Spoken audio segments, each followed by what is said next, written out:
Повечето хора си мислят, че им трябва по-хубав стол, но истината е, че избират грешния тип опора. Много хора казват: купих си ергономичен стол, но гърбът продължава да ме боли. Причината е ясна. Повечето столове само изглеждат ергономични, но не осигуряват нужната опора на тялото. Няма перфектен стол за болките в гърба, но има няколко неща, които правят огромна разлика. Първо, лумбалната опора. Кръстът има своята естествена извивка и ако столът не я поддържа, тялото започва да се натоварва. Именно това натрупва напрежение и болка. Целта е лумбална опора, която приляга на тялото ви и се движи заедно с него. Второ, регулиране на стола. Ако столът не пасва на вашето тяло, отново ще седите в неправилна стойка. Нищо, че на етикета му пише ергономичен. Детайли като дълбочина на седалката, позицията на подлакътниците и ъгълът на облегалката всъщност са много по-важни, отколкото хората предполагат.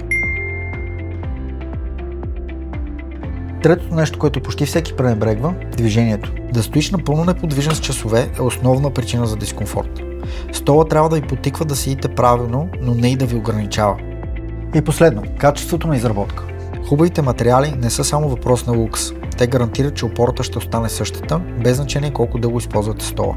Евтиният стол може да ви се стори удобен в началото, но що материалите се износят и разтегнат, започвате да търсите нов.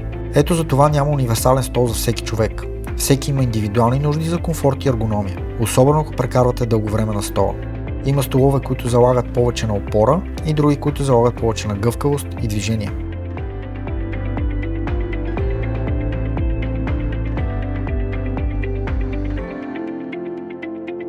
Ключът да изберете вашия стол е да разберете как седите и от какво имате нужда.